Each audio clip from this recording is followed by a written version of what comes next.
कुछ मांग रही हूँ तुमसे, इनकार नहीं करना।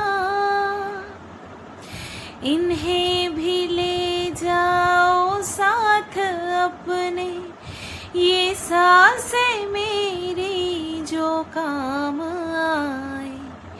है थक चुका दिल धड़क धड़क के, इसे भी थोड़ा আরাম আয়। হ্যালো বন্ধুরা, কেমন আছো সবাই? আশা করছি তোমরা সবাই ভালো আছো, আর আমিও ভালো আছি। মারুকে নিয়ে করতে এসেছি ভিডিওটা। তো তার আগে তোমাদেরকে দুটো কথা বলবো। গতকালকে প্রথম যে ভিডিওটা দিয়েছি সেখানে তোমরা প্রায় সবাই পজিটিভ কমেন্ট করেছো। জানি না, মনে হয় মানে আমি এত ভালো ভিডিও করেছি যার জন্য তোমরা সবাই পজিটিভ কমেন্ট করেছো, ভালোই লাগে।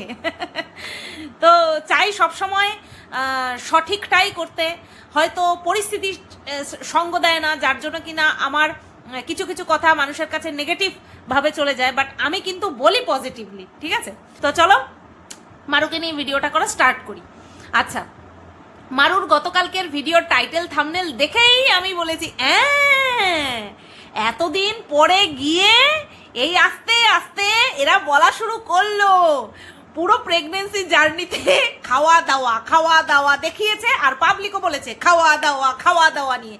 আর এই বিষয়টা নিয়ে ওরা বারবার ভিডিওতে বলেছে, ঠিক আছে?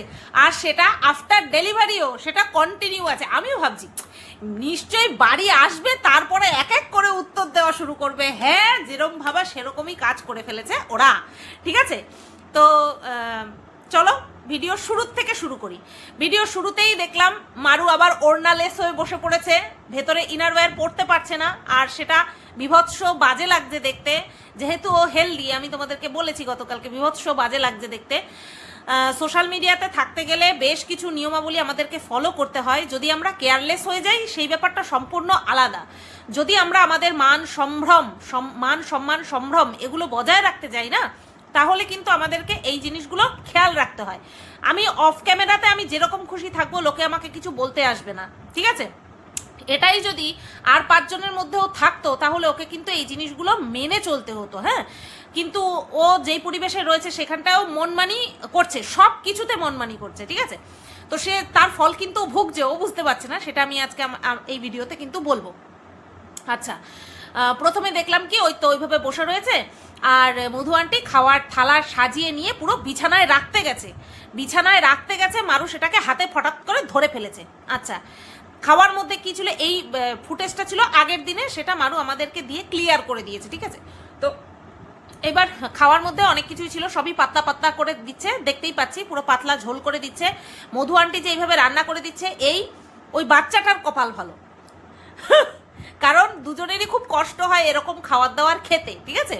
কারণ ওরা প্রচন্ড পরিমাণে রিচ খাবার দাবার খায়, সেটা আমি তোমাদেরকে ডাইরেক্ট বলেছি, মানে আমি নিজে যেহেতু দেখেছি ওদের রান্নাবান্না সেই অর্থেও বলেছি, আর তোমরাও দেখেছো যে ওরা জলের মধ্যে জল ফোটে না, ওদের তেল ফোটে, এত পরিমাণে ওরা রিচ খাবার দাবার খায়, ঠিক আছে?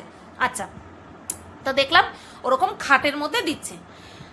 হ্যাঁ, না এদেরকে বলে কোনো লাভ হবে কিনা আমার জানা নেই, কারণ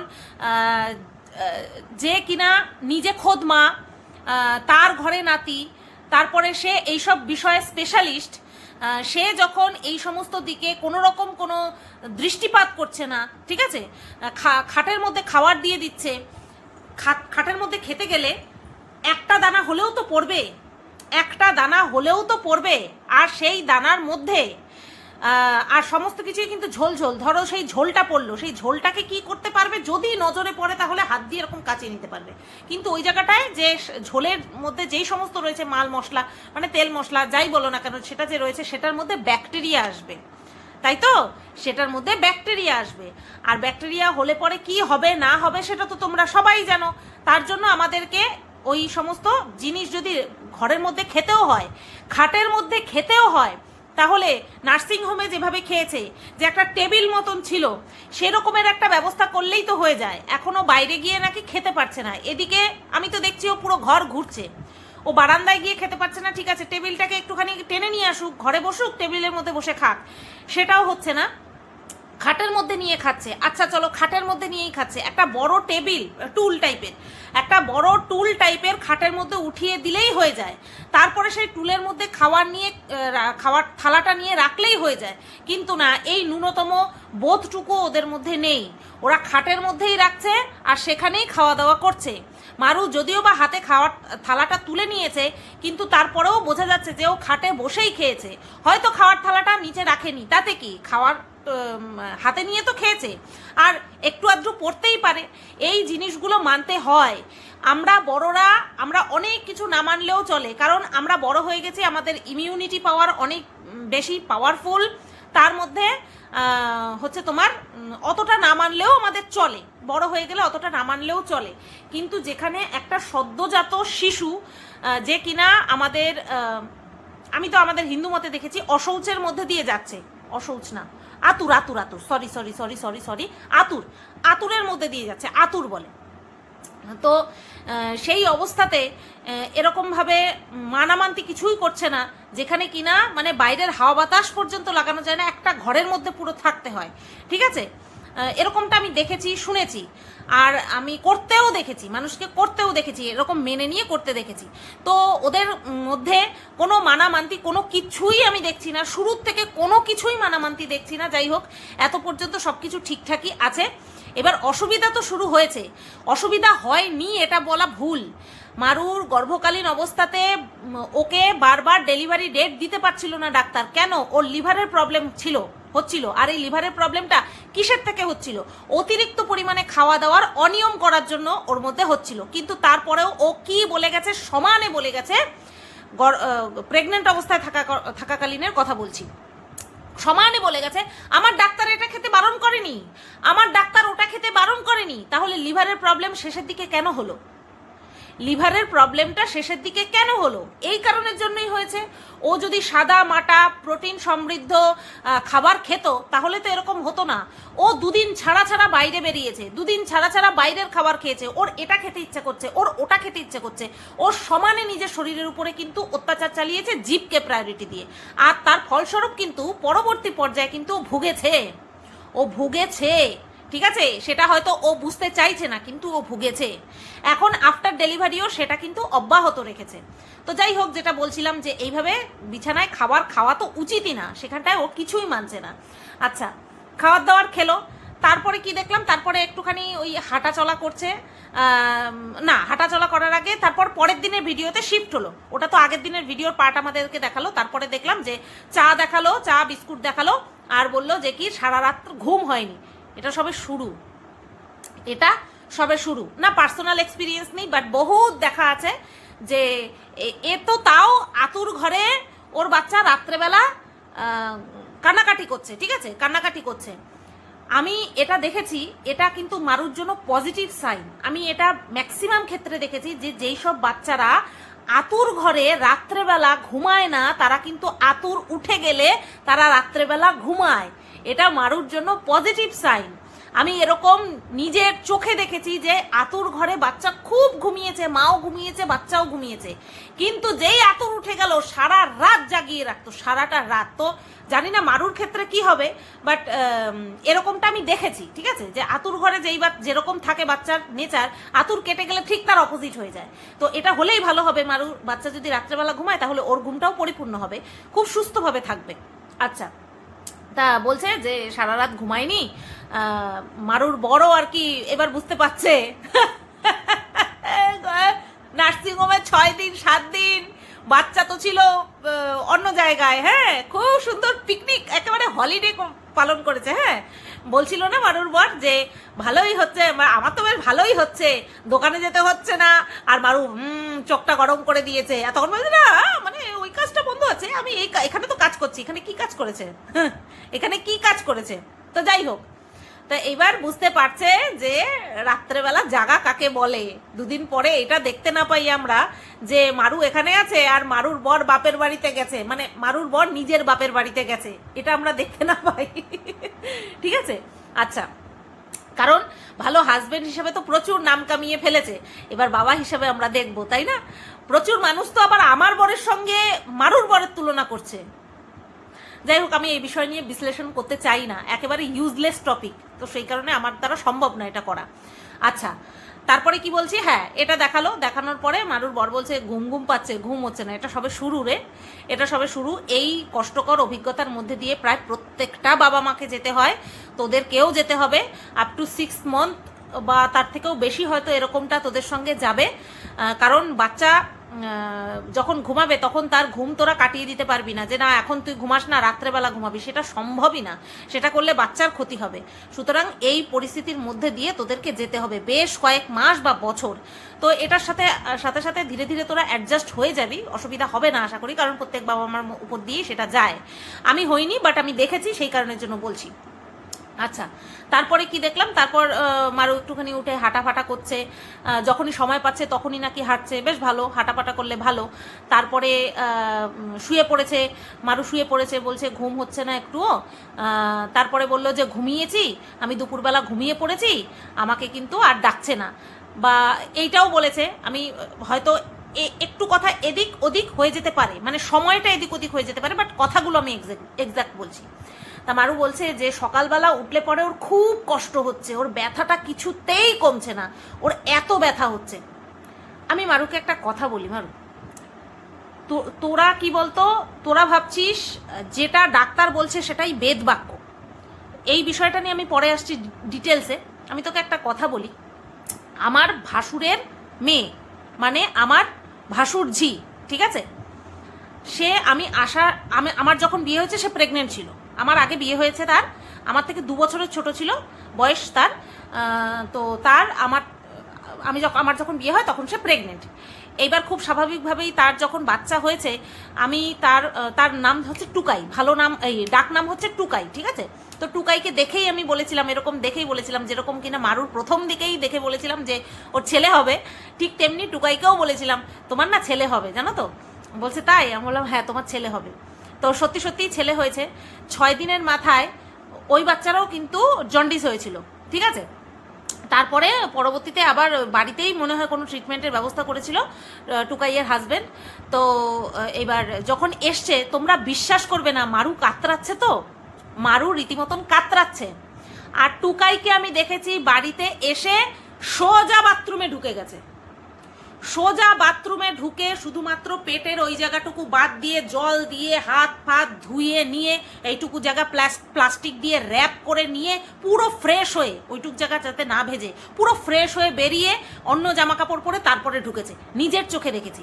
আমি আমার বোনকে দেখেছি 6 দিনের দিন যখন নামছে তখন বলছে কোনো ব্যাপারই না, আমি আরও একটা নেব, এরকম কথা বলেছে, ঠিক আছে। এদের কোনো প্রবলেমই হয়নি। আমি আবারও বলছি, মারুর ক্ষেত্রে হয়তো ক্রিটিক্যাল কন্ডিশন হয়েছে, কিন্তু সেটা কেন হয়েছে, কোনো না কোনো কারণ তো আছে যার জন্য এই ক্রিটিক্যাল সিচুয়েশনের মধ্যে দিয়ে গেছে, আর সেটা কিন্তু আমাদেরকে ডিটেলসে শেয়ার করেনি। হ্যাঁ, প্রেশার বেড়ে যেতে পারে, থাইরয়েড হতে পারে, সুগার হতে পারে, শরীরে জল জমতে পারে, প্রেগনেন্সি চলাকালীন অবস্থায় এই জিনিসগুলো হয়, সেগুলো আমার না হলে পরেও, আমি ব্যক্তিগতভাবে না হলে পরেও আমার জানা আছে, ঠিক আছে।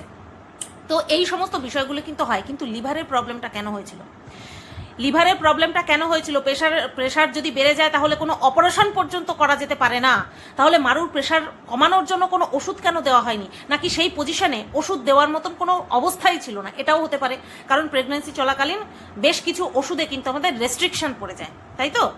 তো যাই হোক, ক্রিটিক্যাল সিচুয়েশন ছিল যার জন্য ওর তখন পেন কিলার দিতে পারছিল না, কিন্তু পরবর্তী পর্যায়ে তো প্রেশার কমে গেছিল। তারপরেও কি ওর ঠিক মতন কিছু হচ্ছে না, মানে ওটাকে কি বলে, ব্যথাটা কমছে না? এতগুলো মানুষকে আমি দেখলাম আমার সামনের বাড়িতে, 1 মাস, মানে আতুর উঠতে দেরি, ঝাঁটা নিয়ে উঠান ঝাড় দিতে দেরি নেই, তাদের কিন্তু ফুটি ফুটি করা দেওয়াল, তারা এতটা স্ট্রং। আমার সামনের বাড়ির 3 বউয়ের কথা বলছি, মারাত্মক স্ট্রং, বিশ্বাস করতে পারবে না। আমি বলছি কি ব্যাপার, তোমার আতুর উঠে গেছে? বলছে হ্যাঁ এই তো আতুর উঠে গেছে। তুমি ঝাঁটা নিয়ে বেরিয়ে পড়লে? হ্যাঁ। বলে হ্যাঁ। কোনো ব্যাপারই না, মনের জোর রাখতে হবে, আতুকুতু করলে হবে না। আর মারু যে কতটা আতুকুতু সেটা আমরা শুরুর থেকেই দেখছি। যখনই মানুষ বলেছে যে তুমি এই অবস্থায় এত আতুকুতু করছো কেন, তখন বারবার মারু ফিরে ফিরে কি জবাব দিয়েছে, আমার হাজবেন্ড করে দিচ্ছে। যারা বলে তাদের হাজবেন্ড মনে হয় করে দেয় না, সেই কারণেই তারা হিংসা করে। প্রত্যেকবার মারু এই রিপ্লাইটাই করেছে, মারু প্রত্যেকবার করেছে, মানুষ নাকি হিংসা করে। তো যাই হোক, তো এটা হচ্ছে বিষয়। ওর ব্যথাটা কমছে না। কিভাবে কমবে মারু? কারোর কথা তো শুনছিস না। মা, কাকিমা, দিদিমা, জেঠিমা, এরা যেই সমস্ত নুস্কা বুঝিস তো, ঘরোয়া রেমেডি যেই সমস্তগুলো আমাদেরকে শিখিয়ে গেছে, সেগুলো কিন্তু প্রজন্ম বাই প্রজন্ম সার্ভ হচ্ছে। মানুষ এখনো তোর কমেন্ট বক্সে লিখছে কালো জিরা বাটা দিয়ে ভাত খেতে। কেন বলছে? তোদের ঘরে তো দেখছি না, এক বেলাও দেখছি না। ডিম দিচ্ছে। তো যাই হোক, ডাক্তারের কথাই শুনে চল, দেখ কতদিনে তুই সুস্থ হতে পারিস, ঠিক আছে? কারণ ডাক্তারের উপর তো আবার আমি মাতব্বরি করতে পারি না তাই না? তো যারা কিনা তোর কমেন্ট বক্সে লিখছে তারা সত্যিই বেহায়া। কেন যে লিখছে তোর কমেন্ট বক্সে, তোর ভালো চেয়ে কেন যে লিখছে? কারণ তোরা মুখের উপরে বলে দিচ্ছিস। যাই হোক, ওই বিষয়ে ডিটেলসে আসছি। তা বলছে এরকম ব্যথা কমছে না। কোনো কিছু মানছিস না, কি করে ব্যথা কমবে? কিছুই মানছিস না, কিছু মানিসও নি, কিছু মানছিসও না। ব্যথা তো ভুগতে হবেই। কিছু শুনতে হয় রে, কিছু নিয়ম কানুন মানতে হয়, কিছু কথা শুনতে হয়, তারপরে গিয়েই কিন্তু সুরাহাটা পাওয়া যায়। আমার ডাক্তার আমাকে পুরোপুরি জাজ না করেই, ডাক্তার কিন্তু একটা গড়ে পত্তায় নিয়ম বলে দেয়, কিন্তু প্রত্যেকের বডি ডিফারেন্টলি রেসপন্স করে। এটা আমি বরাবর বলেছি। আমাকে যদি এখন ডাক্তারবাবু বলে, আমার পেট খারাপ হলে পরে যদি বলে মুসুরির ডালের পাতলা জলটা দিয়ে তুমি ভাত খাবে, আমি মুসুরির ডাল টাচই করতে পারবো না। কারণ আমি IBS এর পেশেন্ট, আমি টাচই করতে পারবো না। আমাকে প্লেন সিদ্ধ ভাতের উপরে চলতে হবে। কিন্তু সেটা কি ডাক্তার সেই সময়ে অত খুঁটিয়ে বলবে না। একটা ধারাবাহিক একটা নিয়ম বলে যাবে। আমার নিজেকে বুঝতে হবে, অত সস্তা না। একটা দর্শককে মুখের উপরে বলে দিলাম, সেটা খুব সহজ, কিন্তু আমার ভেতরে কি কি হচ্ছে না হচ্ছে সেটা আমাকেই বুঝতে হবে, ঠিক আছে? আমি যেখানে ট্রিটমেন্ট করাতে গেছিলাম, গড়ে পত্তায় বলে দিয়েছিল রুটি খেতে হবে, ভাত খাওয়া যাবে না। ভাত খেলে কি হবে? শরীরে রস জমবে। আমার রুটি খেলে আমার আমাশা হয়ে যাবে। আমি ভাতই খেয়েছি, আমার যেটাতে ঠিক হবে আমি সেটাতে খাবো। ডাক্তাররা তো বলবেই। দিল্লির মতন জায়গায় ভাত কয়জনা খায় বলো তো? ভাত কয়জনা খায়? দিল্লি ওই সমস্ত জায়গা তো সব রুটি পরাঠা এই সমস্তর উপর দিয়েই চলে। আমি যেখানটায় ট্রিটমেন্ট করাতে গেছিলাম, পিজিতে ছিলাম, সেখানে আমার সঙ্গে যে সমস্ত আরও মেয়েরা ছিল, মহিলারা ছিল, তারা সবাই দেখছি রুটি খাচ্ছে, মাখানা ভালো, রুটিটাই বেশি খাচ্ছে। একটা সবজি, রুটি, ব্যাস হয়ে গেল তাদের। আমি ওরকম রুটি খেলে আমি ওখানেই আমাশার রুগী হয়ে পড়ে থাকবো। ওই যেই করতে গেছি তার পাশাপাশি আমার আমাশার ট্রিটমেন্টও করতে হবে। আমার নিজের শরীরকে বুঝতে হবে। ডাক্তার তো একটা বলে দেবে। এই ছোট্ট কথাটা বুঝতে গেলে শিক্ষিত হতে হয়, পুঁথিগত দিক থেকেও শিক্ষিত হতে হয়, দিমাগের দিক থেকেও শিক্ষিত হতে হয়, ঠিক আছে? ঘাটতারামি করলে হয় না। তোরা ঘাটতারামি করিস, মারাত্মক পরিমাণে ঘাটতারামি করিস, ঠিক আছে? তো এই কারণের জন্যই তোর ব্যথার থেকে এখনো তুই মুক্তি পাচ্ছিস না। যেরকমটা সেরকমই যাচ্ছে, ঠিক আছে? চলবে, তোর হয়তো দেরিতে শুকাবে, কারণ তুই মানছিস না কোনো কিছু। তারপরে বলছে বাচ্চাকে নিয়ে বলছে ঘুমালে বেশ ভালোই লাগে, কান্নাকাটি করলে ভালো লাগে না। এ বাবা, বাচ্চা কান্নাকাটি করবে না তা কি বলবে? কথা বলবে না গান করবে? কোনটা? বাচ্চারা তো কান্নাকাটি করবেই, ওদের তো ওইটুকুই রেসপন্স, এছাড়া তো আর কিছু নেই, তাই না? আচ্ছা, সকালবেলা খেতে খেতেই তুই একটা কথা বললি, তোর বর সামনে বসা ছিল, বললি যে সারাদিন কান্নাকাটি করেছে, পেট ব্যথা হয়েছিল। কি করে বুঝলি পেট ব্যথা হয়েছিল? পেট ব্যথা থেকে কান্নাকাটি করছে, কারণ পেট ব্যথার ওষুধ দিয়েছিলি, নার্সিংহোম থেকে নিশ্চয়ই দিয়েছে যে অতিরিক্ত যদি কান্নাকাটি করে তাহলে বুঝবে পেট ব্যথা হচ্ছে, তখন পেট ব্যথার একটা ওষুধ দিতে। পেট ব্যথা কেন হচ্ছে মারু? কেন হচ্ছে যে তুই বলছিস কেন হচ্ছে? বুঝতে পারছি না কেন হচ্ছে। এতদিন কি হয়েছে? ডাক্তারের কাছ থেকে খোঁজ নিয়েছিলি, নার্সের কাছ থেকে খোঁজ নিয়েছিলি, আয়ামাসির কাছ থেকে খোঁজ নিয়েছিলি যে পেট ব্যথাটা হচ্ছে কিনা, ও কেমন আছে, কি আছে, খোঁজ নিচ্ছিলি? নাকি সবসময় ক্যামেরা করতেই ব্যস্ত ছিলি বলতো? এখন বলছিস পেট ব্যথা হচ্ছে, কেন? পেট ব্যথা কেন হবে? তুই তো হেলদি খাবার খাচ্ছিস, ডাক্তার তোকে যেভাবে বলেছে তুই অ্যাজ ইট ইজ সেইভাবেই চলছিস, তাহলে তোর বাচ্চার পেট ব্যথা কেন হবে? ভগবান। আচ্ছা, তারপরে বলছে যে আমি তো বাচ্চাকেই দেখছি, ওকে নিয়েই সময় কেটে যাচ্ছে, ভিডিও করতে পারছি না। হ্যাঁ, ওই কারণের জন্যই তো কোয়েশ্চেন আনসার রাউন্ড নিয়ে চলে এসছিস, একটা প্রশ্নের উপরে ভিত্তি করে নিয়ে চলে এসছিস। খাওয়া দাওয়া, তাই না? আমিও ভাবছিলাম কখন বসবে, ঠিক বসে গেছে। তা বলছে যে সময় পাচ্ছি না, একটা বাচ্চা মানে কি বলে ওটাকে, সারাদিন কেটে যাচ্ছে। হ্যাঁ, ওই একটা বাচ্চার পিছনে 2-3 জন লাগে রে, 2-3 জন লাগে। তার মধ্যে বলছিস তোর কাজের যে মহিলা আছে সে আসছে না, তোর মায়ের উপর দিয়ে চাপ যাচ্ছে। কেন? গজার মা কোথায়? গজার মা কোথায়? সেই তো সারাদিন থাকে, সারাক্ষণ থাকে তোদের বাড়িতে, সে কোথায়? সে এসে কিছু হেল্প করছে না। আচ্ছা, তারপরে বলছে যে যারাই আসছে তারা স্যানিটাইজড হয়ে আসছে। কিভাবে? তুই বলছিস যারা আসছে তারা স্যানিটাইজড হয়ে আসছে। কিভাবে স্যানিটাইজ হয়ে আসছে? ওই যে তুই যেমন স্যানিটাইজ করছিলি বালিশে, বিছানায় যেইভাবে দিচ্ছিলি সেইভাবে। এই আধুনিক হয়েই না মরণ হয়েছে, বেশি আধুনিক হয়েই মরণ হয়েছে। আগেকার দিনে আমরা সবসময় দেখেছি ধুয়ে, কেচে ধুয়ে, তারপরে হচ্ছে ডেটল জলে চুবিয়ে ধুয়ে সুন্দর করে পাটপাট করে সব ব্যবহার করা হতো বাচ্চাদের ক্ষেত্রে।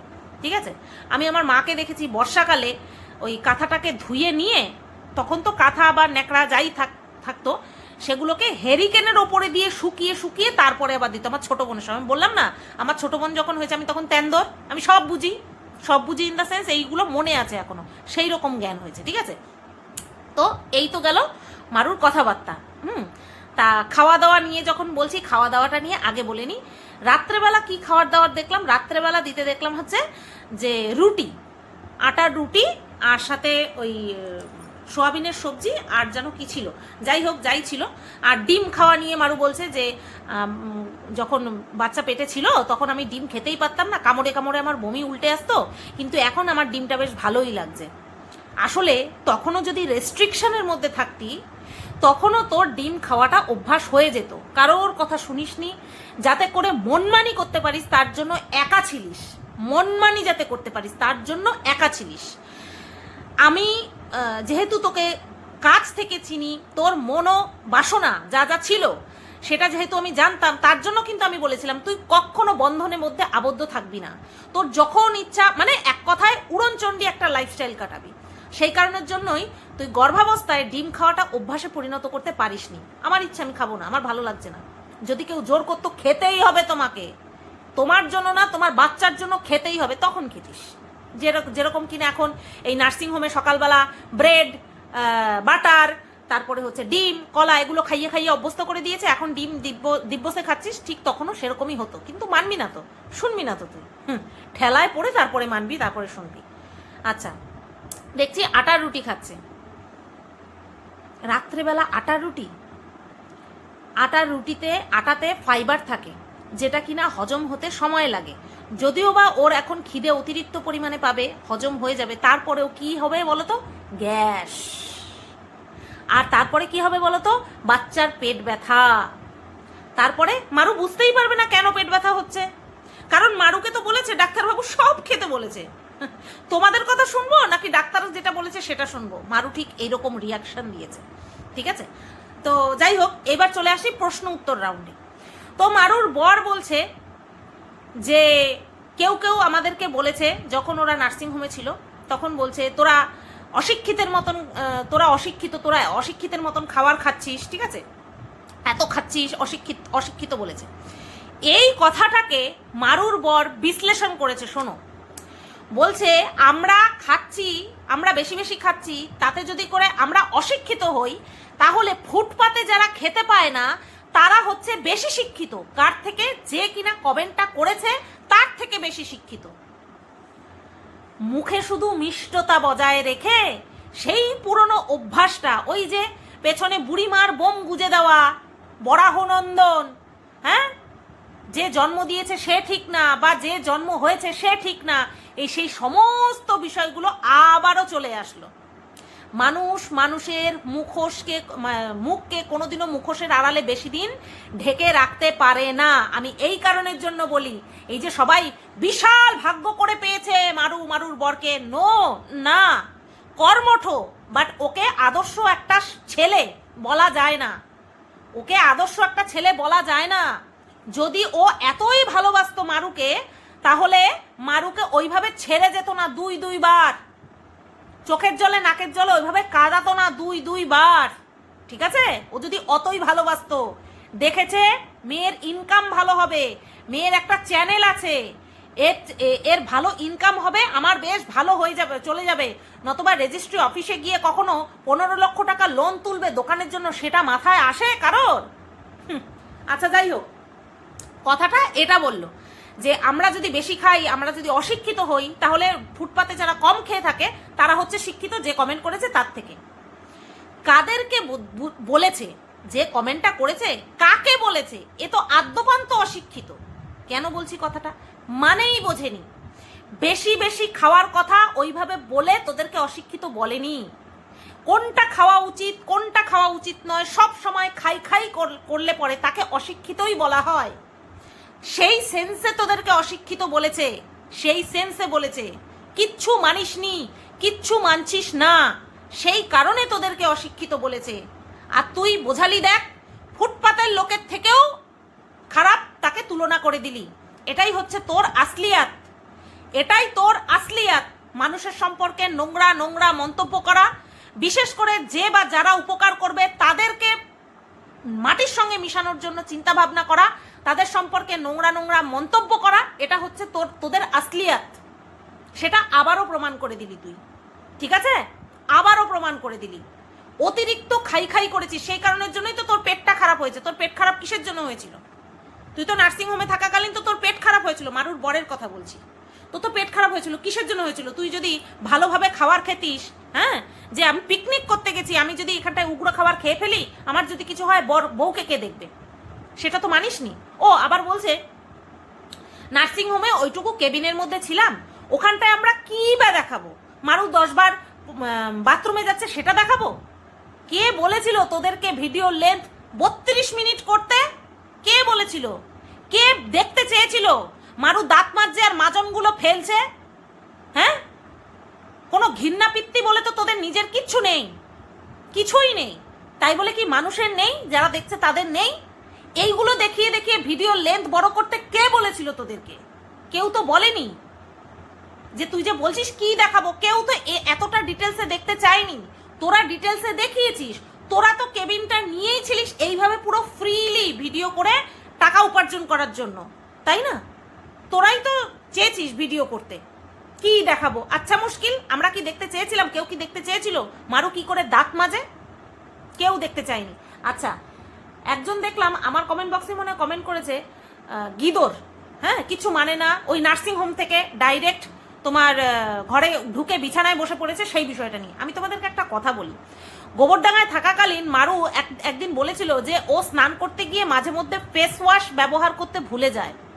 তোমরা ভাবতে পারো না কি যে আমরা স্নান করতে যাচ্ছি, গায়ে সাবান ছোঁয়ানোর কথা ভুলে যাচ্ছি, মুখে ফেস ওয়াশ দেওয়ার কথা বা মুখে যে যা ব্যবহার করে মুখটা ক্লিন করে সেইটা ব্যবহার করতে ভুলে যাচ্ছ? এরকম হয় নাকি? গিদরদের হয়, গিদররা ভুলে যায়, ঠিক আছে? তো ওদের কাছে কোনো ব্যাপার না এগুলো। আচ্ছা, তো তারপর এবার আসলো মারুর পালা। মারুর একটাই কথা, আমি যদি খেয়ে সহ্য করতে পারি। ডাক্তারবাবু আগের দিন মারুর বর বলল কি, যে ডাক্তারবাবু বলেছে 20 জন মানুষ 20 রকম মতামত দেবে, কারোর কথা শুনবে না, আমি যা বলবো সেটা শুনবে। গতকালকে মারু বলল 500 জন মানুষ 500 রকম কথা বলবে। 500 জন মানুষ এক রকম কথা বলছে। 500 জন মানুষই এক রকম কথা বলছে, শুধু তোর ডাক্তারবাবু অন্যরকম কথা বলছে, আর কিছুই না। তুই কমেন্ট বক্স খুলে দেখ, তোকে ম্যাক্সিমাম মানুষ বলছে কালো জিরা বাটা দিয়ে ভাত খাও, তুমি এই সমস্ত খেও না, তুমি রুটি খাচ্ছ এতে গ্যাস হয়, তুমি পাউরুটি খাচ্ছ এতে গ্যাস হয়। 500 জন মানুষ এই একই রকম কথা বলছে। এক্সেপশনাল বা ব্যতিক্রম কথা বলছিস তোরা, আর কেউ বলছে না। বুঝতে পারলি? তোর ডাক্তারকে গিয়ে তোর কমেন্ট বক্সটা দেখাস যে এরা কিন্তু সবাই মা হয়েছে।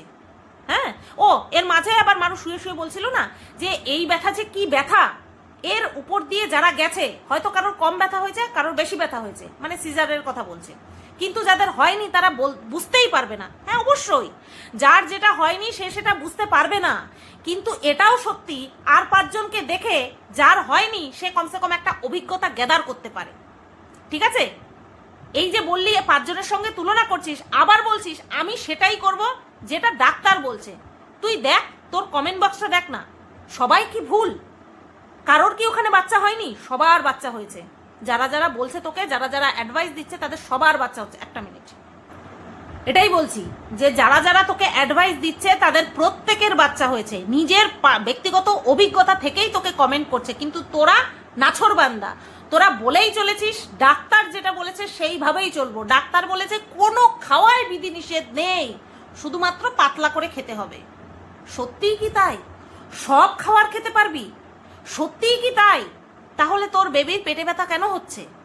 তোর দুধই তো খাচ্ছে, ব্রেস্ট ফিড করছে, ফর্মুলা দুধ খাওয়াচ্ছিস না, তোর দুধ খেয়ে কেন পেট ব্যথা হচ্ছে? নিজেকে জিজ্ঞাসা কর না। আর কতদিন নিজের জীবকে প্রায়োরিটি দিবি? তুই বলছিস আমি যদি খেয়ে সহ্য করতে পারি তাহলে তোমাদের কি অসুবিধা? কারোর কোনো অসুবিধা নেই রে, কারোর কোনো অসুবিধা নেই। এই যে ক্যামেরাটা বন্ধ করে যা খুশি কর, তোকে কেউ কিচ্ছু বলবে না। ক্যামেরাটা খুলে যখন এই ধরনের কাজ করছিস যেটার সাথে কিনা আর 5টা মায়ের অভিজ্ঞতা মিলছে না, তখনই তারা গিয়ে বলছে তোর যেটা সহ্য হচ্ছে কোথাও লেখা আছে তোর বাচ্চারও সেটা সহ্য হবে? এটুকু কমন সেন্স নেই? তুই যা খাচ্ছিস সেটার থেকেই তোর ব্রেস্টের দুধটা আসছে, আর সেই দুধটা যখন তোর বাচ্চার পেটে যাচ্ছে তখন তার পেটে ব্যথা হচ্ছে। এইটুকু কমন সেন্স নেই তোর? তুই জেদ দেখিয়ে, দর্শকদের উপরে জেদ দেখিয়ে বলছিস তোমার যেটা হজম হয়, তোমার যেটা সহ্য হয় সেটা আমার নাও হতে পারে, আবার আমার যেটা সহ্য হয় তোমার সেটা নাও হতে পারে। কথাটা তোর সহ্য হওয়া দিয়ে নয়, কথাটা তোর হজম করার ক্ষমতা দিয়ে নয়, কথাটা হচ্ছে বাচ্চাকে নিয়ে। আফসোস, আয়রনি হচ্ছে এটাই, ট্র্যাজেডি হচ্ছে এটাই, তুই তোর বাচ্চার দিক দেখছিস না। যারা তোকে অ্যাডভাইস দিচ্ছে, সাজেশন দিচ্ছে, তারা তোর বাচ্চার কথা মাথায় রেখে তারপরে বলছে সেই ডে 1 থেকে, যেদিন থেকে তুই ডিক্লেয়ার করেছিস যে তুই প্রেগনেন্ট, সেদিন থেকে তোর দিকে একবারও কেউ তাকাচ্ছে না, তোর বাচ্চার দিকে তাকাচ্ছে, অথচ তুই তোর দিকে তাকাচ্ছিস, তুই তোর নিজের দিকে তাকাচ্ছিস। তুই এতটাও ছোট নোস মারু, তুই এতটাও ছোট নোস। তোর যা বয়সে বাচ্চা হয়েছে একদম ঠিক বয়সে বাচ্চা হয়েছে। সুতরাং তুই যদি এখন তোর জীবকে বাচ্চাদের মতন প্রায়োরিটি দিতে চাস, কারোর কিছু করার নেই, কারোর কিছু বলার নেই। আর আমার মনে হয় মানুষের এবার থেমে যাওয়া উচিত তোদেরকে কোনো রকম কোনো অ্যাডভাইস দেওয়া। সত্যিই বলছি, মানুষের থেমে যাওয়া উচিত। কারণ যেখানে যারা দেখছে, যাদের দেখার জন্য তোরা আজকে এই জায়গায় এসেছিস, যাদের দেখার জন্য আজকে তোদের এতটা প্রভাব প্রতিপত্তি, এতটা ফেস ভ্যালু, তাদের উচিত তোদেরকে একদম ছেড়ে দেওয়া। মানে দেখা থেকে ছেড়ে দেওয়া নয়, কারণ তুই মান সম্মান দিচ্ছিস না, তুই তাদেরকে মান সম্মান দিচ্ছিস না, সেই কারণের জন্যই বলছি আমার উচিত তোদেরকে বলা ছেড়ে দেওয়া। হ্যাঁ, বলা ছেড়ে দেওয়া উচিত। তারা দেখুক, তোদেরকে দেখতে ইচ্ছা করবে অবশ্যই দেখবে, কিন্তু বলাটা যেন ছেড়ে দেয়।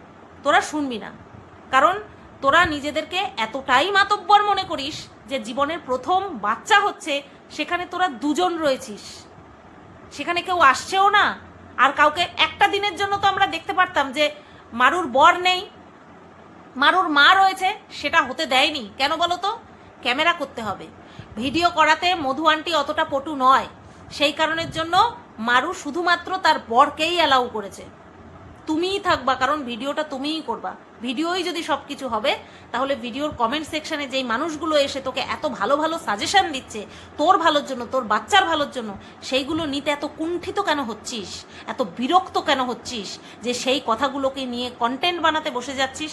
কারণ একটা হাতের 5টা আঙুল যদি সমান না হয়, তোর 5টা ভিউয়ার্সের মধ্যে 5 জনই তোকে ভালো কমেন্ট করবে, সেটা আশা করিস কি করে? কন্ট্রোভার্সি প্রেগনেন্ট হওয়ার পর থেকে আরো বেশি বেশি করে চাইছিস, আরো বেশি বেশি করে সেই সমস্ত বিষয়গুলো নিয়ে আলাপ আলোচনা করছিস, যাতে করে তোদেরকে নিয়ে আরো বেশি মানুষ কথা বলতে পারে। যাই হোক, এই কথাগুলোই আমার বলার ছিল, বললাম। কেমন লাগলো ভিডিওটা অবশ্যই কমেন্ট করে জানিও। সবাই তোমরা ভালো থেকো, সুস্থ থেকো। আর হ্যাঁ, আরও একটা কথা বলি, ওইভাবে বারবার বাচ্চার হাত, বাচ্চার পা, বাচ্চার মুখটা ঢেকে বাচ্চাকে দেখানো, মানুষ কি বলেনি তোকে? তোর বাড়ির লোকজন বলে না কিছু তোকে?